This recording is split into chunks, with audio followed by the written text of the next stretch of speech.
Embraer jets are equipped with an X-band digital radar receiver transmitter and a flat plate antenna. The antenna's scanning angle is 120 degrees, 14 views per minute, or 60 degrees, 28 views per minute, and produces an 8-degree beam. Maximum display range is 300 nautical miles. The word radar stands for radio detection and ranging, and the device is based on the fact that some of the energy of radio waves is reflected by the objects they strike. The weather radar is a water detector, and it can detect only water in its liquid form.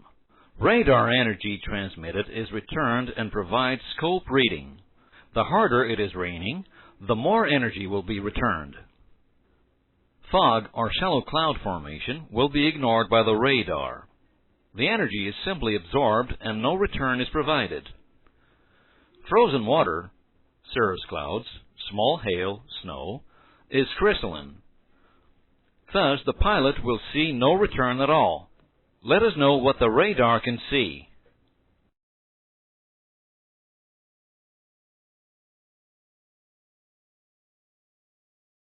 Let's recall some basics of meteorology and radar image interpretation. You know, storm cells are not static or stable, but are in constant state of change. The heated air rises and cools to form cumulus clouds. As the cumulus stage continues to develop, precipitation forms in high portions of the cloud and falls. Precipitation signals the beginning of the mature stage and presence of a downdraft. Between these downdrafts, updraft continues at tremendous velocities. While a single thunderstorm seldom lasts more than an hour, a squall line can contain many storm cells developing and decaying over a much longer period. A single cell can start as a cumulus cloud, only 1 mile in diameter, rise to 1,500 feet, grow within 10 minutes to 5 miles in diameter, and rise to 60,000 feet or more. Therefore, radar should not be used to take flash pictures of weather, but to keep weather under continuous surveillance.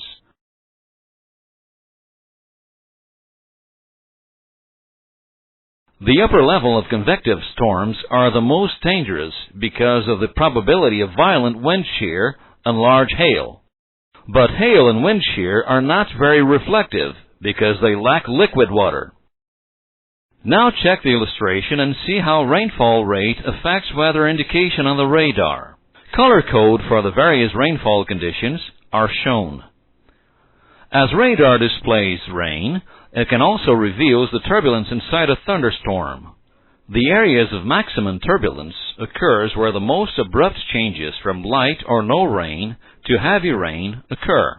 The areas of maximum turbulence are near the interfaces between updraft and downdraft. Nevertheless, the radar does not detect general turbulence. Some factors affect the resolution of the radar system. Increasing range will decrease radar return. The system compensates for this when in the automatic gain condition, pushing in on the gain control knob. This will provide a calibrated gain and should be used for en route weather condition. When radar radiation penetrates a dense storm, the radar energy is absorbed by the water. It results in the lessening or loss of all energy that attenuates the beam. In the RCT mode, radar incorporates attenuation compensation that continuously calibrates the display to targets to show the correct colors on the indicator. Although special compensation exists, weather radar should not be used for penetration of thunderstorm areas where the precipitation is heavy or moderate. The point where red level weather target calibration is no longer possible is highlighted by changing the background field from black to cyan. Cyan areas should be avoided. Any target detected inside a cyan area should be considered very dangerous. All targets in the cyan field are displayed as a magenta-colored fourth-level precipitation. When the gain control is pulled out, the single rotary control allows the receiver's sensitivity to be decreased or increased manually as required for additional weather analysis in the weather and map modes. Caution is required to avoid reducing the gain to such a level that all radar display is eliminated. Selection of RCT or TGT alert overrides the variable gain. Flight level 200 defines the freezing altitude. The presence of water, in its liquid form, is less likely above this level. There may be water occasionally at higher altitudes, especially where there is heavy convective activity though. If, above the freezing altitude, the radar tilt is adjusted to capture weather buildups ahead of the aircraft and at the same level, probably little or no return will be shown on the radar scope. There is a recommended tilt adjustment technique in this case. This procedure is not to tilt the radar beam towards the top of the buildup, because this portion is a frozen portion, consisting of snow, hail, and cirrus clouds, but rather to the middle, where the radar can detect liquid water. Check the figures showing the relationship between tilt angle, flight altitude, and selected range. Observe the distance above and below airplane altitude that is illuminated by the radar antenna during level flight with 0-degree tilt angle. The range at which ground targets can be observed is affected by the curvature of the Earth, the distance from the aircraft to the horizon, and altitude above the ground.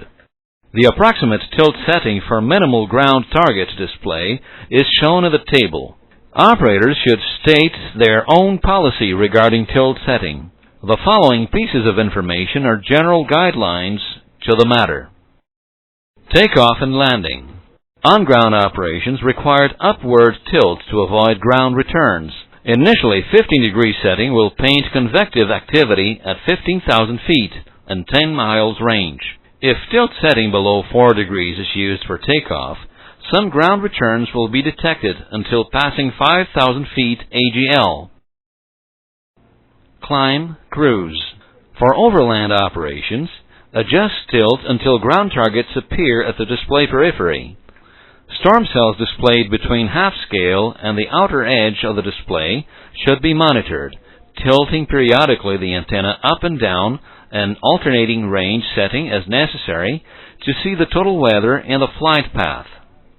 If altitude changes or a different range is selected, adjust the tilt control as required to minimize ground returns. When flying at low altitudes, rotate tilt upward frequently to avoid flying under a thunderstorm. The shorter the range, the greater the tilt. When flying at high altitudes, tilt downward frequently so as to avoid flying above storm tops. The shorter the range, the lowest the tilt angle. Pilots should learn about what is available from center, approach, and tower in terms of weather depiction capabilities. It is important for pilots to understand that calibration rates for image colors found on crew lounge weather radar depictions may not correlate with the rates that are associated with onboard weather color returns. However, some approach surveillance radar comes very close. In the event of a weather radar failure, or when in position for takeoff, and weather is in the approximate area, crews can query ATC for weather indications on their radar in terms of how many available lights are present, or there are any level 3 or higher returns in the direction of intended departure. Pinholes in the radome are responsible for water bubbles under the first layer of its structure. These bubbles do not block the radar emission, but they partially obstruct the flow beam, as a dirty glass obstructs the light, resulting in significant radar signal attenuation. External inspections can be performed to check the radome conditions and integrity. These are necessary to guarantee no water penetration on the radome's layers. If signs of water are encountered, the radome needs repairs or need to be replaced. Do not forget the radome is a component of the radar system and needs some care. The lightning stripes that are incorporated to the radome body are so important, but they charge the price. The main emission beam has 4 other secondary beams. One of these reflects on the lightning stripes and goes direct to the ground. When it returns reflected by the ground surface, it appears on the display as a green arc, and it is proportional as the conic rate of the radome. The narrower the radome is, the bigger will be the arc displayed. This is an airplane installation characteristic, not a radar fail. Now we are flying through a heavy rainfall in a specific altitude and speed, and the radar display disappears. This is not a radar fail. It happens because the water flows over the radome and covers it completely with a water film. This water film, or vapor, generated by the airplane speed can block the radar emission, and the red or black display can be shown. To avoid this problem, apply some hydrophobic coating product. Dirt and grease can impair the radar performance too. An inspection before flight can avoid and save much headache. One more tip. When on the ground and performing the test, a complete list of events and fault registration will appear. It does not mean that it is a radar fault. The system is displaying a list of the events that happened with the unit. If in the end of this list, radar OK appears, nothing is wrong with the radar unit, and it operates correctly. There is a radar fail message to indicate that this unit is out of order. Remember these tips regarding weather avoidance. Don't attempt to fly under a thunderstorm even if you can see through the other side. There may exist turbulence and wind shear. Avoid by at least 20 miles any thunderstorm identified as severe or giving an intense radar echo. Hail and hazardous turbulence may extend as much as 20 miles from the echo edge. It is better to avoid the whole thunderstorm area than to detour around individual storms unless they are scattered. Regard as extremely hazardous any thunderstorms with tops 35,000 feet or higher, whether the top is visually sighted or determined by radar.